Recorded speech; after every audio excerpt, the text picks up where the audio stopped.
Students good morning.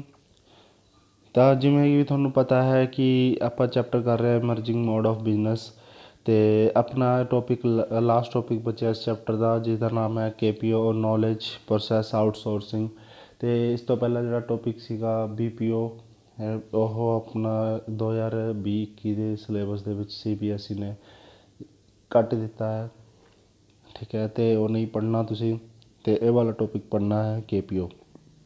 देखो, in KPO business firm get knowledge related and information related work done from an outside firm. This involve high value work carried by highly skilled staff. KPO firm in addition in providing expertise and consultancy services often take many low level decision only also। ਕਹਿੰਦੇ KPO ਮਤਲਬ ਕੀ ਹੁੰਦਾ? KPO ਮਤਲਬ ਹੁੰਦਾ knowledge process outsourcing. ਇਹਦੇ ਵਿੱਚ ਕੀ ਹੁੰਦਾ, ਆਪਾਂ ਜੋ ਕੋਈ ਇਹੋ ਜਿਹੀ ਇਨਫੋਰਮੇਸ਼ਨ ਲੈਣੀ ਹੁੰਦੀ, ਆਪਾਂ ਆਪਣੇ ਬਿਜ਼ਨਸ 'ਚ ਕੰਮ ਕਰ ਰਹੇ ਹਾਂ, ਆਪਣੇ ਇਨਫੋਰਮੇਸ਼ਨ 'ਚ ਕੁਛ ਆਪਾਂ ਇਹੋ ਜਿਹੀ ਨੌਲੇਜ ਲੈਣੀ ਹੁੰਦੀ ਹੈ ਜੋ ਕਿਸੇ ਕੰਮ ਨੂੰ ਪੂਰਾ ਕਰਨ ਵਾਸਤੇ, ਤਾਂ ਆਪਾਂ ਨੂੰ ਹਾਈਲੀ ਸਕਿਲਡ ਪਰਸਨ ਦੀ ਲੋੜ ਹੁੰਦੀ ਹੈ। ਤਾਂ ਆਊਟਸਾਈਡ ਹੀ ਫਰਮ ਦਾ ਆਪਾਂ ਕੀ ਕਰਦੇ ਹਾਂ, ਸਹਾਰਾ ਲੈਂਦੇ ਹਾਂ। ਫੋਰ ਐਗਜ਼ਾਮਪਲ, ਆਪਾਂ ਨੂੰ ਫਰਮ ਦੇ ਵਿੱਚ ਟੈਕਸ ਰਿਲੇਟਡ ਕੋਈ ਕੰਮ ਕਰਾਉਣਾ ਹੈ, ਤਾਂ ਆਪਾਂ ਨੂੰ ਕੀ ਕਰਨਾ ਪਏਗਾ, ਜੋ ਵਕੀਲ ਕੋਲ ਜਾਣਾ ਪਏਗਾ, ਆਊਟਸਾਈਡ ਫਰਮ ਕੋਲ ਜਾਣਾ ਪਏਗਾ, CA ਕੋਲ ਜਾਣਾ ਪਏਗਾ, ਠੀਕ ਹੈ। ਰਿਟਰਨ ਨਾਲ ਰਿਲੇਟਡ ਕੋਈ ਕੰਮ ਕਰਾਉਣਾ ਹੈ ਜਾਂ ਕੁਛ ਵੀ ਅਦਰ ਚੀਜ਼ਾਂ ਲੀਗਲੀ ਕੋਈ ਕੰਮ ਕਰਾਉਣਾ, ਠੀਕ ਹੈ, ਕੋਈ ਡਾਟਾ ਐਨਾਲਿਸਟਿਕ ਕਰਾਉਣਾ, ਕੋਈ ਕੋਸਟ ਰਿਸਰਚ, ਕੁਛ ਵੀ ਆਪਾਂ ਫਰਮ ਦੇ ਵਿੱਚ ਐਨਾਲਿਸਿਸ ਕਰਾਉਣੀਆਂ ਨੇ, ਕੁਛ ਵੀ ਆਪਾਂ ਵੈਲਿਊਜ਼ ਕੱਢਣੀਆਂ, ਇਨਫੋਰਮੇਸ਼ਨ ਲੈਣੀ ਹੈ, ਤਾਂ ਆਪਾਂ ਨੂੰ ਆਊਟਸਾਈਡ ਫਰਮ ਤੋਂ ਆਪਾਂ ਕੰਮ ਕਰਾਉਂਦੇ ਹਾਂ ਜੋ ਆਪਣੇ ਔਰਗਨਾਈਜੇਸ਼ਨ ਵਾਸਤੇ ਕੰਮ ਆਉਂਦੀਆਂ ਨੇ। ਤਾਂ ਮਤਲਬ ਕੋਈ ਵੀ ਇਨਫੋਰਮੇਸ਼ਨ, ਕੋਈ ਵੀ ਆਪਾਂ ਸਰਵਿਸਿਜ਼ ਲੈਣੀ ਹੈ, ਚਾਹੇ ਲੀਗਲ ਹੈ, ਚਾਹੇ ਡਾਟਾ ਦੀ ਹੈ, ਚਾਹੇ ਵੈਲੂਏਸ਼ਨ ਦੀ ਹੈ, ਚਾਹੇ ਟੈਕਸੇਸ਼ਨ ਰਿਲੇਟਡ ਹੈ, ਕਿਸੇ ਵੀ ਤਰੀਕੇ ਦੀ ਕੋਈ ਵੀ ਨੌਲੇਜ ਲੈਣੀ ਹੈ, ਤਾਂ ਆਪਾਂ ਨੂੰ ਹਾਈਲੀ ਸਕਿਲਡ ਪਰਸਨ ਦੀ ਲੋੜ ਪੈਂਦੀ ਹੈ, ਜਿਸ ਨਾਲ ਆਪਾਂ ਆਊਟਸਾਈਡ ਪਰਸਨ ਦਾ ਸਹਾਰਾ ਲੈਂਦੇ ਹਾਂ। ਉਹਨੂੰ ਬੋਲਦੇ ਆ KPO, knowledge process outsourcing. Features ਕੀ ਨੇ KPO ਦੇ? Main difference between BPO and KPO is that KPO usually focus on knowledge intensive business process that require significance expertises. ਕਹਿੰਦੇ ਸਿੰਪਲ ਜੀ ਗੱਲ ਹੈ, ਹੁਣ ਤਾਂ ਆਪਾਂ ਇਹਦੇ ਵਿੱਚ BPO ਦਾ ਪੜ੍ਹਨਾ ਨਹੀਂ, ਸਿੰਪਲ ਜੀ ਇਹਦੇ ਵਿੱਚ ਮੈਂ ਦੱਸ ਦਿੰਦਾ। ਜਿਹੜਾ KPO ਹੈ, KPO ਫੋਕਸ ਕਰਦਾ ਹੈ ਕਿ ਆਪਾਂ ਜੋ ਵੀ ਕਦੇ ਕਿਸੇ ਚੀਜ਼ ਦੀ ਨੌਲੇਜ ਲੈਣੀ ਹੁੰਦੀ ਹੈ, ਜੋ ਆਪਾਂ ਨੂੰ ਨਹੀਂ ਪਤਾ ਉਸ ਚੀਜ਼ ਬਾਰੇ, ਤਾਂ ਆਪਾਂ ਨੂੰ ਐਕਸਪਰਟਾਈਜ਼ ਦੀ ਜ਼ਰੂਰਤ ਹੁੰਦੀ ਹੈ, ਆਪਾਂ ਅਦਰ ਫਰਮ ਦਾ ਸਹਾਰਾ ਲੈਂਦੇ ਹਾਂ। The main aim of KPO is to create value for client by providing business expertise rather than process expertise। ਤਾਂ ਮੇਨ ਏਮ ਕੀ ਹੈ KPO ਦਾ? ਤਾਂ ਮੇਨ ਏਮ ਇਹ ਹੈ ਕਿ ਆਪਾਂ ਨੂੰ ਬਿਜ਼ਨਸ ਦੇ ਵਿੱਚ ਐਕਸਪਰਟਾਈਜ਼ ਪ੍ਰੋਵਾਈਡ ਹੁੰਦੇ ਨੇ, ਜੋ ਆਪਾਂ ਨੂੰ ਕੰਮ ਕਰਨ ਦੇ ਵਿੱਚ ਕੀ ਕਰਦੇ ਨੇ, ਹੈਲਪ ਕਰਦੇ ਨੇ, ਆਪਣੀ ਵੈਲਿਊ ਵਧਾਉਂਦੇ ਨੇ, ਠੀਕ ਹੈ। KPO involves advance analytical thinking, technical skills and decisive judgement based on experience. ਕਹਿੰਦੇ KPO ਕੀ ਇਨਵੋਲਵ ਕਰਦਾ?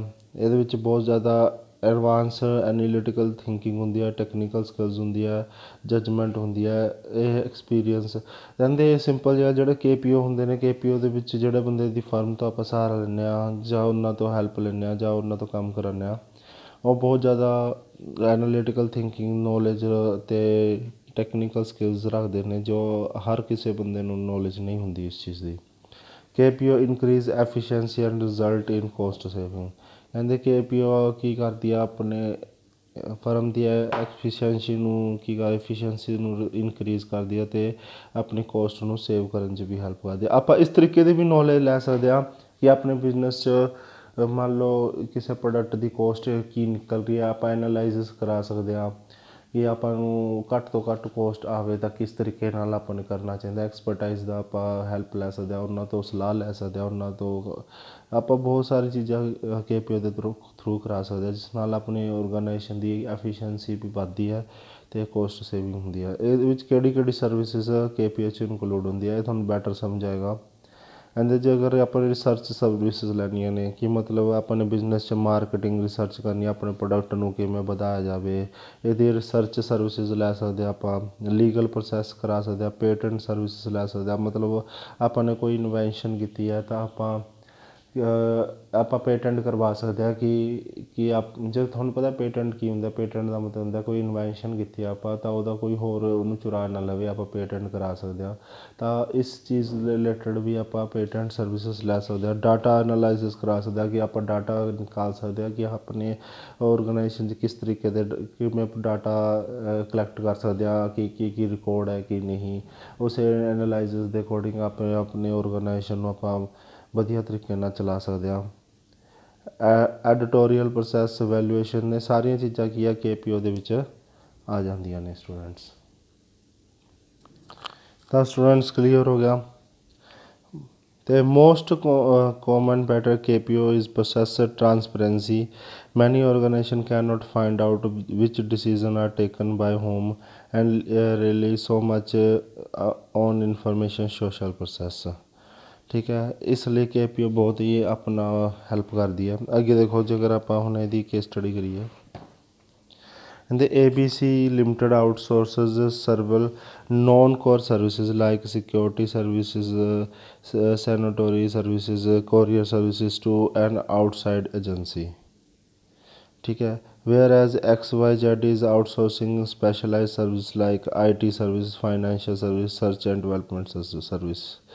State with whether the services being outsourcing both companies are same.